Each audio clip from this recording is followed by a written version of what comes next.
Hi. Hi. எல்லாரும் எப்படி இருக்கீங்க? என் பேர் அபிராமி. நான் வந்து புதுக்கோட்டை 11 இயர்ஸ் எக்ஸ்பீரியன்ஸ் எனக்கு.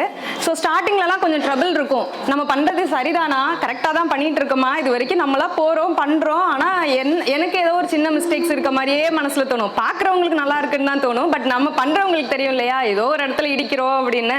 அதுக்கப்புறம் அதை கிரியேட் பண்ணு, அதை எப்படிடா சால்வ் பண்ணுறது. அப்போ நமக்கு ஒரு மென்டர் இருந்தால் தானே நம்மளால் வந்து டவுட்னா உடனே நம்மளால் கேட்க முடியும். நமக்கு மென்டர் இல்லை அப்படின்னா நம்மளால யார்கிட்டையும் போய் கேட்க முடியாது. அதனால தான் அது ரொம்ப நாளாக வந்து யோசிச்சுட்டே இருந்தோம். அந்த மேம் சொல்லுவாங்க இல்லையா, நமக்கு வந்து நம்மளோட யூனிவர்சிட்டி நம்ம கேட்டுகிட்டே இருந்தால் கிடைக்கும், சில விஷயம் கிடைக்கும்னு. ஸோ அப்படி தான் வந்து நான் யோசிச்சுட்டே இருந்தேன். எப்படிடா நமக்கு வந்து ஒரு நல்ல மென்டர் கிடைக்கணும்னு திங்க் பண்ணிகிட்டே இருக்கும்போது எனக்கு கரெக்டாக மேமோட செமினார் அட்டன் பண்ணேன். நான் தான் லாஸ்ட் பேட்ச் செமினாருக்கு திருச்சியில். ஸோ அதுக்கு அடுத்து வந்து மேம் நான் யதார்த்தமாக எனக்கு சொல்லிட்டு வந்தேன், எப்படியாவது மேமோட செமினார் மாஸ்டர் கிளாஸ் அட்டன் பண்ண. எனக்கு அப்போ அமௌண்ட்லாம் கையில் கிடையாது. மேம் யாரெல்லாம் கிளாஸ் வரீங்களா அப்படின்னு கேட்டால் உடனே கை தூக்குறேன், மேம் நான் வரேன் மேம் அப்படின்னாக்க. ஆனால் அப்போ 5 பைசா கையில் இல்லை. அதுக்கப்புறம் கொஞ்சம் கொஞ்சமாக சேர்த்து இவ்வளோ தூரம் வந்து அதுக்கடுத்து கிளாஸ் வந்து ஜாயின் பண்ணி இப்போ வந்து எனக்கு நமக்கு காம்படிஷன் யாரா அப்படிங்கிற மாதிரி போயிடுச்சு எனக்கு mind settle. So eye makeup ஒரு விஷயமுமே வந்துட்டு நான் சும்மா ரொம்ப பேசிக்காக தான் போடுவேன். அந்த ஐ மேக்கப் பேசிக் கூட கரெக்டானு எனக்கு தெரியாது. அதுக்கப்புறம் மேம் கிட்ட வந்து பார்த்ததுக்கு அப்புறம் தான் ஒரு விஷயமும் அவங்க பண்ணுற ஒரு நுணுக்கத்தையும் பார்த்து கற்றுக்கிட்டு அதுக்கப்புறம் ஏதோ ஓரளவுக்கு வந்து போட கற்றுக்கிட்டேன். அதுக்கப்புறம் நல்லா பண்ண ஆரம்பிச்சிட்டேன். அடுத்து வந்து 12 ஸ்டூடெண்ட்ஸ் வந்து இப்போ பாஸ்ட் அவுட் ஆயிருக்காங்க என்கிட்ட இருந்து. நான் வந்து மார்ச் மார்வலஸ் பேட்ச். அதுக்கடுத்து வந்து மார்ச் மார்வலஸ் எந்த year? 2023 March marvellous batch. So 12 students வந்து பாஸ்ட் அவுட் ஆயிருக்காங்க. இதில் இன்னொன்று என்னன்னா, ஒத்த கல்ல நிற்கிறாங்க 12 பேரும் மேமை வந்து பார்க்கணும்னு இன்னைக்கு.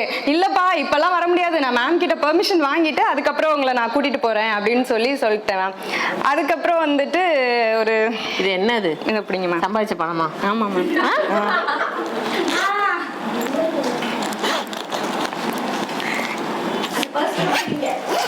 எனக்கு வந்து நான் சொன்னேன் இல்லையா, நல்ல ஒரு மென்டர்ட்ட படிக்கணும்னு யூனிவர்சிட்டி கேட்டுட்டே இருந்தேன். திரும்ப இங்கே வந்துட்டு போனதுக்கப்புறம் ராண்டி அண்ணா ஒரு டைம் வந்துட்டு போனாங்க. எங்கள் பேட்ச் இருக்கும்போது தான் அண்ணா வந்து பார்த்துட்டு போனாங்க. அப்போ எனக்கு ஒரு ஆர்வம், நம்மளும் மென்டர் ஆகலாமே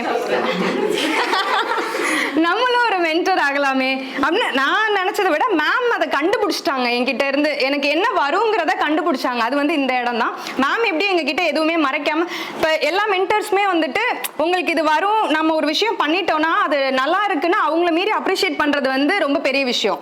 அது டக்குன்னு யாருமே அதை சொல்லவே மாட்டாங்க.